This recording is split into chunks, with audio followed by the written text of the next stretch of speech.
Hello, everybody. I'm Stephanie. And I'm Georgianna. And this is Wholehearted Loving, where we teach you simple tools to grow the muscles you need to be with big feelings and overwhelming sensations in your body. Whether you have active challenges in your life or relationships, or whether you're just here to learn to be kinder to yourself, we pull out all the little things that make life feel better, the things that give you a sense of hope and direction. So if you're too hard on yourself or on others, if you want to feel real, deep connection in your life and relationships, even if you want to reprogram your inner critic while you're sleeping, this is a great place to be. So welcome, and we hope this episode brings you just the tidbit you needed today. Enjoy the show.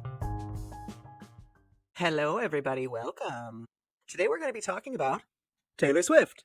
In a way, she has this clip going viral about spending your energy as though it's precious gold to you, and we're going to talk about that in a variety of ways. You'll be able to find self-reflection prompts for this episode and every episode on our Instagram at Wholehearted Loving, and you can learn more about us and how to practice with us live at wholeheartedloving.com. And we're going to start with a body-based self-connection practice to connect with ourselves before each other and this podcast. Okay, so you asked me, we were actually trying to be intentional about what kind of body practice to share with you today. Then Steph said, well, actually, you have a lot going on right now. Like, you're excited, your man's coming. And I was like, and I have a gazillion things to do before that happens. And, just all life things.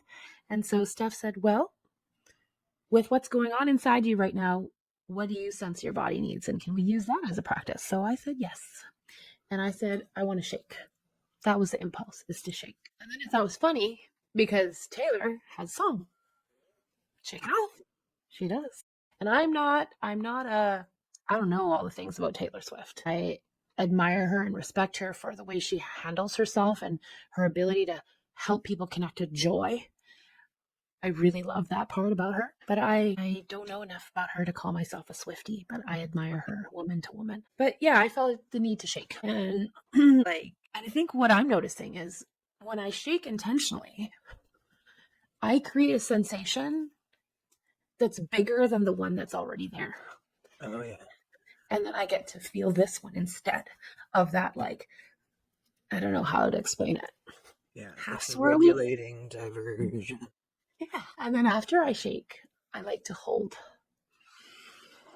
So I just have a hand behind my back, a hand on my chest, and I'm leaning into the chair. And this part gives me the feeling of I've just shaken myself up like a snow globe. And now everything gets to settle.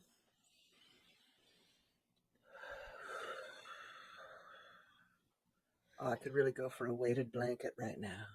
Yeah.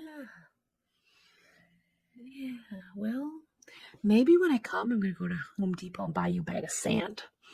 Amazing. Yeah. Not that I don't want you to have something more aesthetically pleasant. Oh, you're holding the moon. I see. Yes.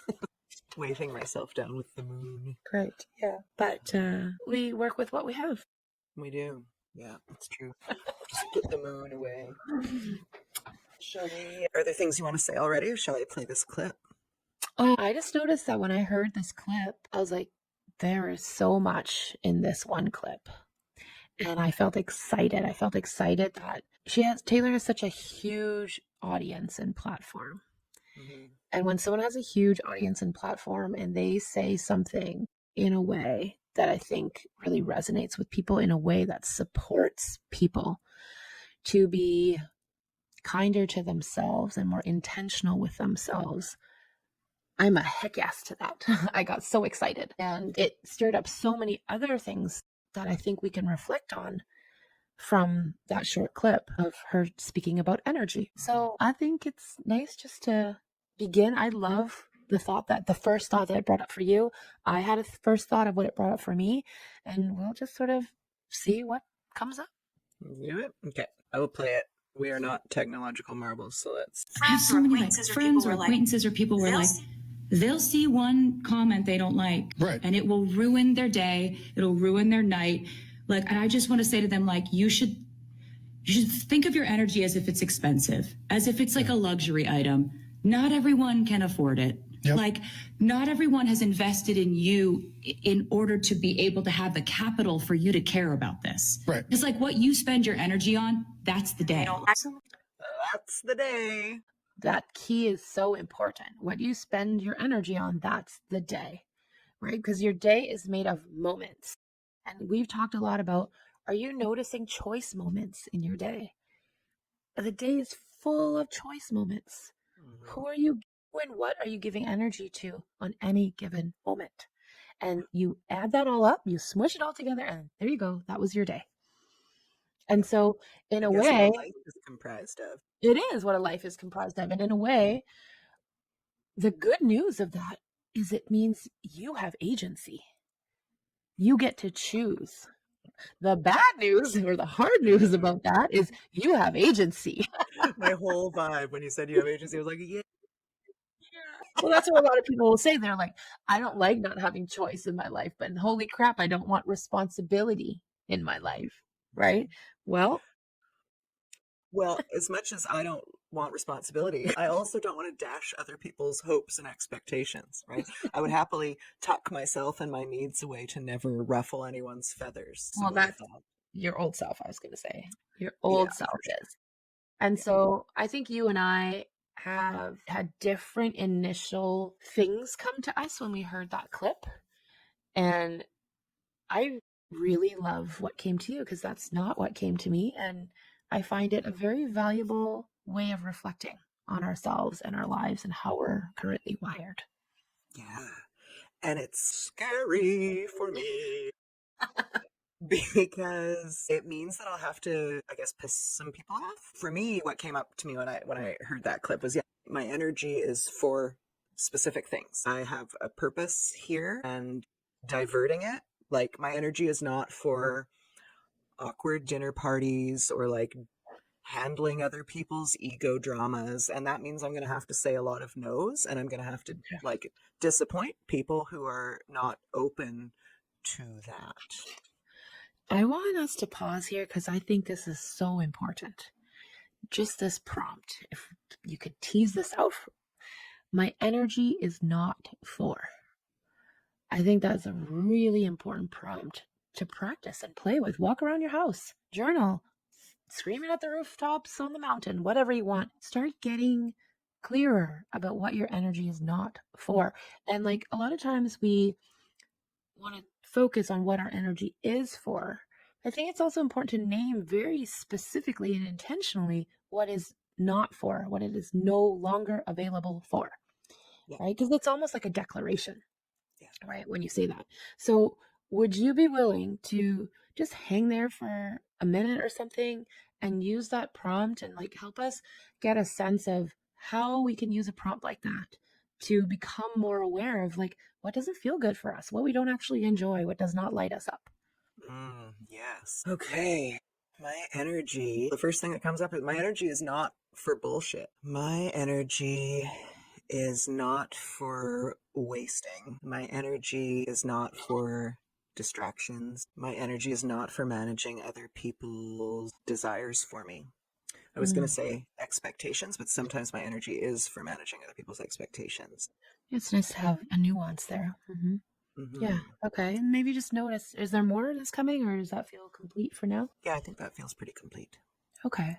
So just notice what was it like to be that intentional about giving yourself time to sit in the curiosity of what is my energy not for?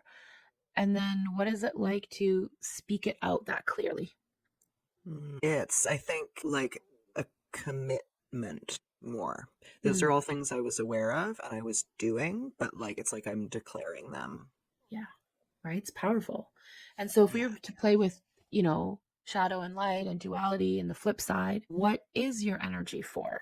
And like it could be just whatever comes to mind and comes up, but we could also pair it with, hey, you said it's not for bullshit, so what is it for?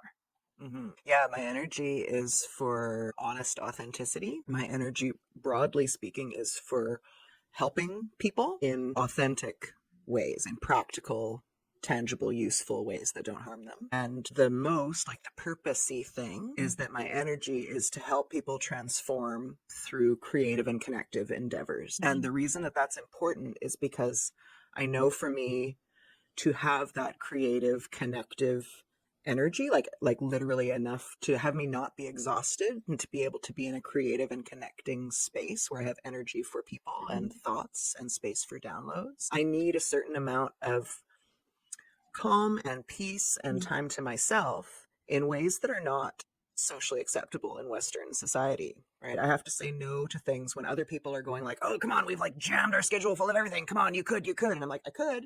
My energy is not for that.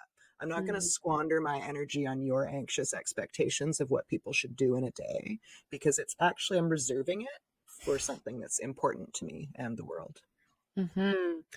Yeah. So how you phrased this initially when you were talking to me about it, I think you phrased it like this, is my energy has a purpose. And I really loved that phrase. My energy has a purpose.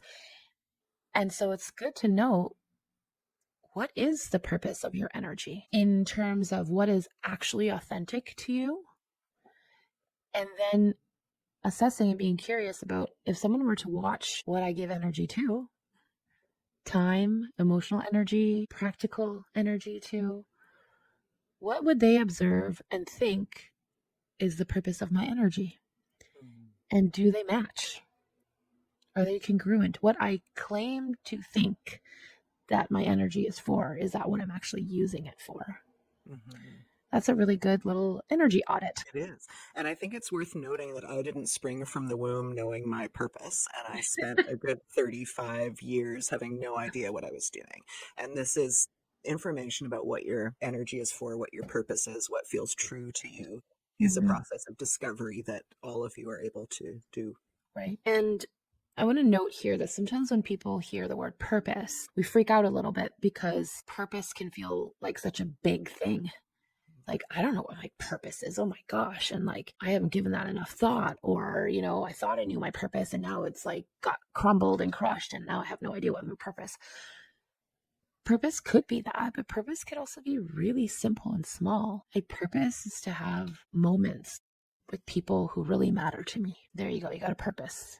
And sometimes your purpose is your overarching life purpose, but sometimes is, what's the purpose of this next 5 minutes? And like, what do I want to use my energy for in these next 5 minutes? If these next 5 minutes is about hanging with you and really exploring where our minds and hearts went listening to Taylor Swift's clip, then other things that come into the sphere, unless it's an emergency, don't get to pull me away, because I'm really clear about these 5 minutes are for this. That's really But when I'm not clear about what this time is for, then I can get pulled away by all sorts of things that are either shiny and interesting, or also good for my life, or actually more out of old patterns of codependency or patterns of, self-protection. I'm going to fall into that and then be at the end of my day, end of my week, end of the year, and wonder, what the heck happened? I don't want to be like that. I don't want to have that experience. So I want to have an energy check-in earlier. Yeah. And what was when you heard the clip, what came up for you initially? When I heard the clip was two things. I'm going to jot them down so I remember. The concept that our energy is a luxury item. And it's also, there's a finite amount of it. And if we're talking about clean energy and not stress, adrenaline, cortisol created energy, or manufactured through drugs, alcohol, whatever, it's energy you have to sort of, I don't want to say work for, but you have to intentionally cultivate that energy, right? Like, are you sleeping? Are you eating well? Are you surrounding yourself with people who light you up? Are you doing something that feels joyful to you? Those are all ways we create energy. Like, energy has to be created. Yeah. Right? It is like spending money. Like, if someone just gives you a pile of money, you spend it thoughtlessly, right? And if you have to scrimp and save and make every penny, then you're really thoughtful about where you spend it. Did I just fuel my body and generate energy for the day in order to squander it on a bunch of crap that means nothing to me? Yes. Oh my gosh. Okay. So I'm going to go back to the original two thoughts, because I need to share this. There's a time in my life when rumination and ran the show. Rumination paired with self-criticism and a nice mix, a vortex of that. And I would I went through a really hard breakup that really made me question my worth. It made me question my judgment and my ability to read people. It made me question what's possible for me in relationship and in life. It really shook me. It rocked me. And it took me time because I didn't know all these skills at the time. It took me longer than I think it needed to shift out of that dark, heavy time and those old protective patterns in me and conditioned patterns. And I would remember just giving so much energy to, oh, I miss him so much. And why didn't it work out? And if only I did things this way, and maybe I'm too much of this or not enough of that. And I really thought, and like, he was my soulmate. And like, oh my gosh, like never ending.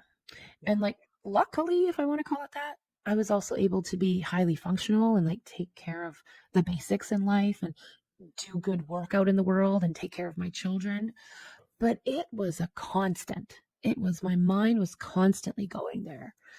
And over the years, as I practiced more and more of this work, learning how to really embody what it means to accept myself and be compassionate with myself and learn how to work with and befriend my nervous system, I came to a newer insight, which was I worked very hard and was very dedicated to grow the skills that it took to get to experience the peace that I experience now. Inside my body, inside my mind, inside my heart, to know that I'm worthy of good things, to know that I'm worthy of being treated well, to know that, I'm destined for good things, right? Like that was so foreign to me. And that I'm lovable and worthy of goodness in relationship. It took me a long time to strengthen in those beliefs. And I was like, I would drive down the street and I'd see the awning of the restaurant we once had an amazing meal at. And the old rumination, bug would want to turn on. And I was like, nope, I worked hard for this piece. I am not just going to throw it away.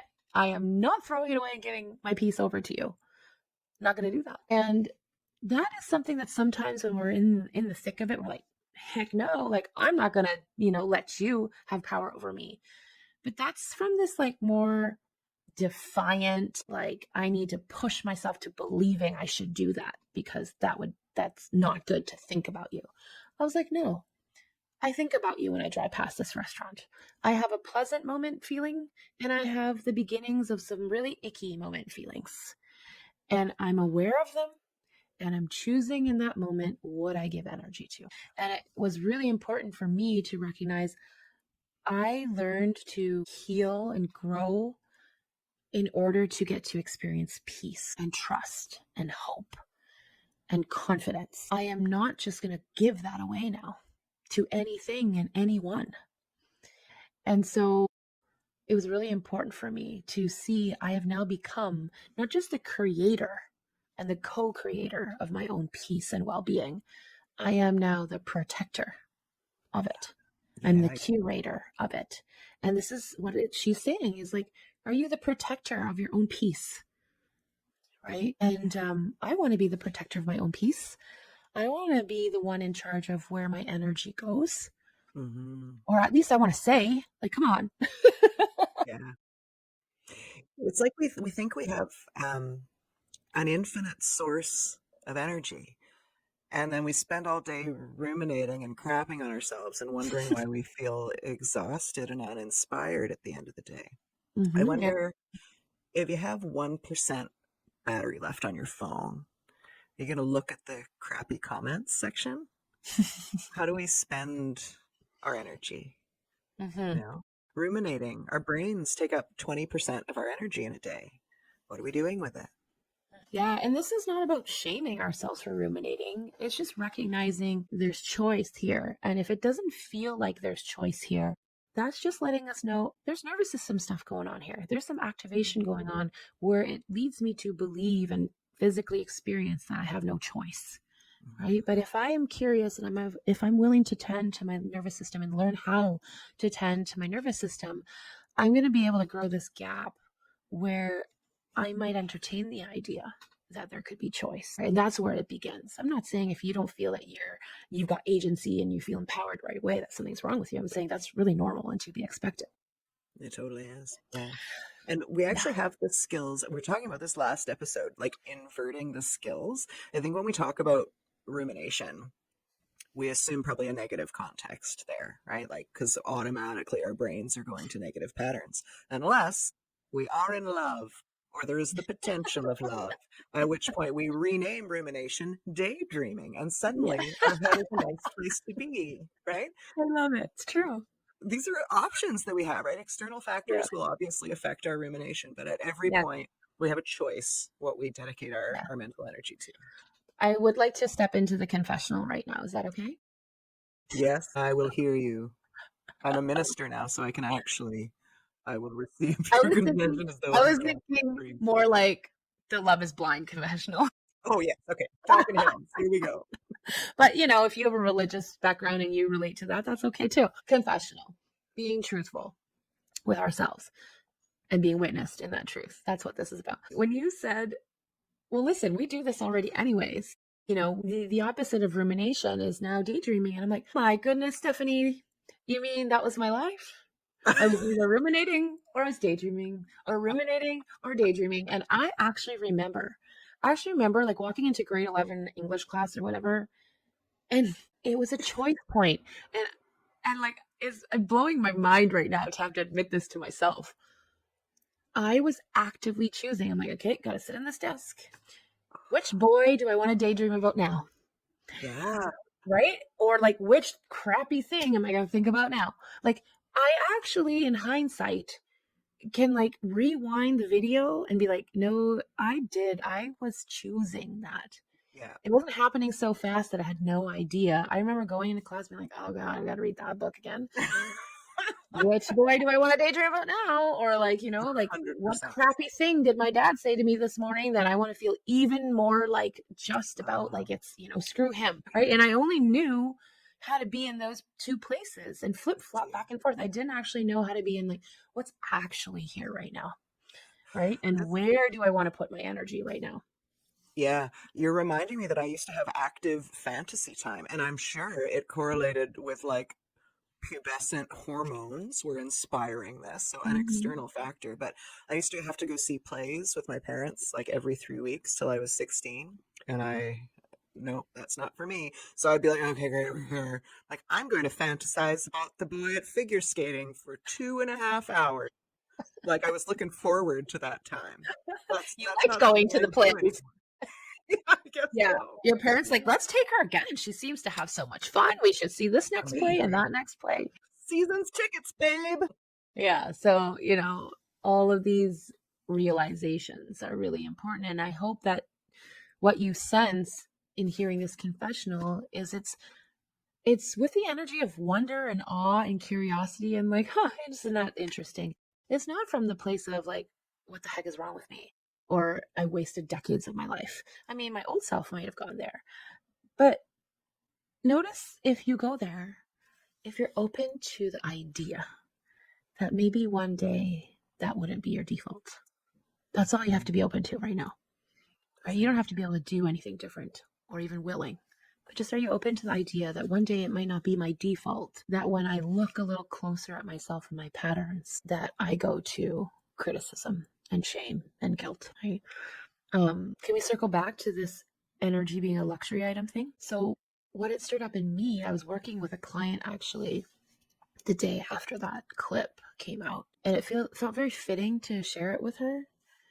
And like after she watched it and then we talked about it together, she's like, holy crap, I see this pattern of mine in a totally different light. And so what we applied it to is, when Taylor Swift is talking about this in this clip, she's talking about the comment section, right? Like, whose comments are you going to give energy to? Are you going to let that affect your sense of self-worth and your day and your wellness? I was talking to this person and I said, well, let's shift it from the comment section of social media. And what about the comment section of your brain? No thanks. Right? If we were to be that intentional and aware about the thoughts that you're having in your brain, which thoughts, let's jot them down now. Which thoughts are present? we can jot down what category of thought that is. And then we can look at which one of these thoughts deserves my energy, which is this luxury item, right? And again, it's not that any of our thoughts are wrong or bad.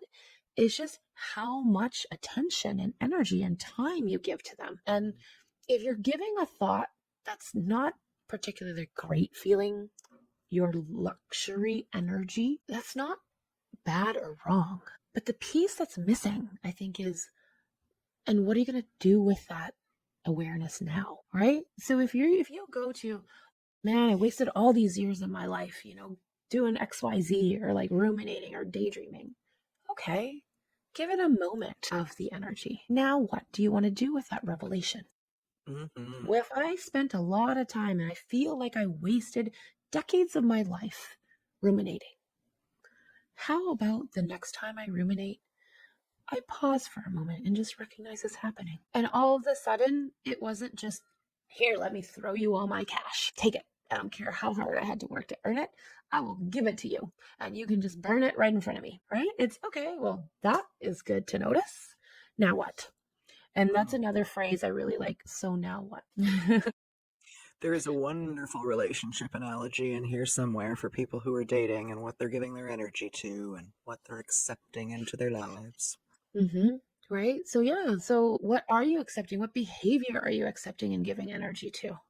Mm-hmm. What actions, right, of your own are you giving more and more energy to? And like, if your energy is finite and precious, precious, precious, precious, what in the next 5 minutes, what in the next breath do you want to give your energy to? And I think this is actually really key. And it ties into some of the overwhelming feelings we get when we talk about purpose. Sometimes we orient too wide. Like, what do I want to give my energy to today? I don't freaking know. It could go here, here, here. Some of that is helpful, some of that is not. And then you start getting overwhelmed. That's a good sign. Overwhelm is a great sign. Let's make it smaller. Let's narrow the lens here. What do I want to give my energy to? What is the purpose of my energy in the next minute? Hang there. Do that thing. Then have another assessment point. What about the next minute? Or maybe you can grow that increment now. Maybe it's the next 5 minutes. Maybe it's the next hour, right? But notice when you orient too wide and you feel overwhelmed and confused about what the purpose of your energy is, right? Or some people are very good at knowing the overarching purpose of their energy, but they struggle with, and that's me sometimes, struggle with like streamlining it to, well, if this is the overarching purpose of my energy, what do I need to do right now? That is a sign that that's what I'm using my energy for. Mm-hmm. Yeah, Right. this is making me notice that I can have on purpose, like targeted energy, and then just not that. Those are, the options. So when I'm thinking about what my brain does, so my brain is now much more compassionate and kind than it once was, right? And the distractedness has shifted in a more productive way. But I think it could be even more pleasant for me, I realize, in having this conversation, because it's either I'm on my purpose or I'm noticing unhelpful thoughts and shifting them somewhere decent, great. Yeah. But often there's a lot of like, I'll be maybe distracting myself by, envisioning remodeling my living room or like building a table or something. And my brain will just be going with like angles and measurements and like design concepts. And that's, if it's a thing, like if I'm actually building a table, great, that's purposeful. But if it's just worrying away, I would rather be dedicating that time to having positive fantasies. Right. Mm-hmm. And then when you do want to build the table, then you could be like, it would be helpful to think about the angles and the this and the what type of materials and when am I going to do this thing? Yeah. Yes, I think this is a really great nuance here that you're speaking about. And this is where I think we fall into traps sometimes. We think about things that do matter, but we think about them when they don't matter yet Yeah. or haven't happened yet. Yeah. And notice how much of your energy are you spending on thinking about things that are not happening yet or haven't happened. They might not ever happen, right? To the point where this is past preparation. There's a difference in preparing, right? But preparing also has an end. Preparing doesn't go on forever. Like, are you wanting to prepare for the next 2 years for your next relationship by worrying about all the things you might need to do if it goes wrong? But I'm preparing for the worst.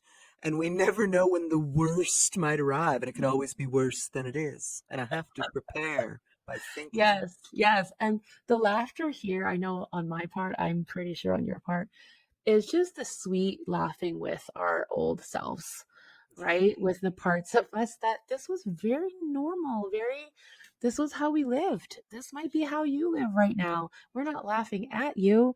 We're just laughing at, wow, things can really change with some time and some intention and some, you know, good people in your life supporting you and shifting out of old patterns. Because I sure as heck lived in those places. I prepared for a very long time for things that have never happened. Oh, yes. I'm going to say prepared in my mind by thinking and rethinking, not actually prepared by, okay. And this is the type of preparing I think is so much more useful. I often pause myself or others when they say, but what if this happened and then this? And like it has an energy, right? What if this and what if that happens and what if it goes that way? And I'll always call a pause and I'll say, yes, let's just assume all of that is going to happen. Worst case scenario is absolutely going to happen. Then what? What would you do? And when we shift the energy to then what would you do? What's really cool is you engage a different part of the brain. And so you shift out of that activation, maybe not completely, but you're starting to begin to lean towards something different. You're helping the brain orient to something different. And then you start feeling differently, and people go into problem solving, like actual critical thinking mode is different than rumination mode, right? And so then, like I said, well, say this person broke up with you or you lost your job, what would you do? And for many people, and this is a realization I had to remember too, and we're in a luxury situation. I want to name that. You have at least one person in your life who would not let you live on the streets, right? For anyone who might not even believe they have that, and that's fair because that can be a truth, right? There are things in place, luckily, in many places, not all perhaps, where there's somebody, something, something that can make sure you're safe for a night, right? So it's important to remember, like, what would I do? Like, worst case scenario, even if, I'm going to say even if, and this is a complete stretch for me. This would, I know with certainty, because I live a privileged life, it wouldn't actually be a choice I had to make. But let's say even if I had to sleep outside one night, what would I do after that night? What next? Right? And I think that being able to orient to the what next is really important. And if you can't on your own orient to the what next, can you find someone, anyone, who can help you orient to the what next? Right? Because sometimes we don't have capacity to do that on our own. But to shift where we put our energy, right? Instead of the rumination to the and what next? What now?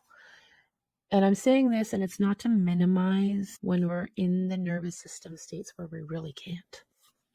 Because sometimes we really can't. But it's to be curious about, is it that I really can't? Like, can we differentiate between when I really cannot or just when I believe that I cannot, right? So yeah, I just want us to remember that for a lot of us, I'm not saying for everyone under every circumstance, of course that's not true, but for many of the things we feel stuck in, there is another option available for us for where we place our energy.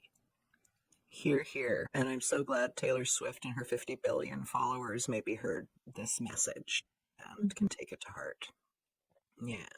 Yeah, and that not just that each of these people have heard this message, and then the people who don't follow Taylor Swift are hearing it through other people who maybe they are, around, but that it ripples out, right? All of a sudden, if more people are aware of how they want to spend their energy, the world could become a better place. It's happening. It's It's happening. happening right now. It's a big deal. It's happening everywhere. I'm Right? excited. There's always going to be people who want to spend energy in harmful ways, but there's always also going to be people who want to spend energy in helpful, productive, loving, caring ways. And And like, both those people might live inside of you. yes, also true, right? And like, which parts of us do we want to be giving energy to more in this moment? Not because the other part is bad and deserves no energy, but what would be helpful for this moment? I remember when my kids were younger, I grew up really being like sort of conditioned to believe that you're either good or you're bad. And every action you take determines more of whether you're good or you're bad. And it's some external person and external force that determines whether you're good or you're bad. And sometimes it gets even really confusing because what was deemed good by someone yesterday is now deemed bad and wrong today. And you're just sort of thrown in this big mess. Because I had that upbringing, I really wanted to give my kids a different experience. That we didn't look at things through the lens of good and bad. I started asking my kids, okay, you did that. Is that helpful? Right? Is that helpful for this moment? Is this helpful for what you want to be able to get to experience? Right? There's a danger in orienting your whole life to, is it helpful? Because I also know the danger of that. But there's also many times we've lost touch with that question. Is it helpful for this moment? Is it helpful for me to support me in moving towards what really matters to me? For me to place energy here. And again, it's sort of the energy audit, the energy check-in. Yeah. And I think if you don't have that guiding light of what matters to you as a person, orient it towards what feels decent, what feels good. Yes. It's simple. Yes. It reminds me of someone I worked with, I think it was last year, where she was going through such a hard time. That she, like, I think felt discombobulated. Like, I don't even know what to orient to. Not even do I not know. I don't have the energy to orient to any of the things that I think might be possible. So we were just orienting to, like, would it be good to take a next bite of your food? Okay, yes, that's decent. And we talked recently and reflected on, that was last year. She's like, wow, I've come really far in this last year.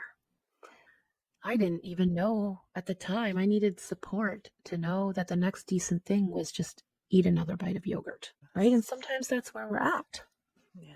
But what's good to remember is that it can change for the better, right? One moment at a time. I said it last time and I'll say it again. Woot woot! This is good news. This is good news. I like getting good news. Yeah, right? Yeah. We have to wrap it up.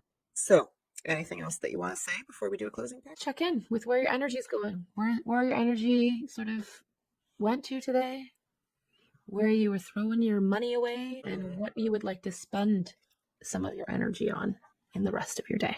Like it. So let's use that as a body practice. What kind of body practice do you want to spend energy on in this next moment?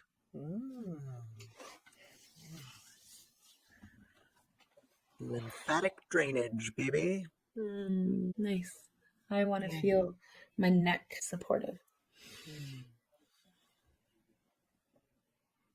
Oh, and this feels so good. There's something really good feeling about being that intentional.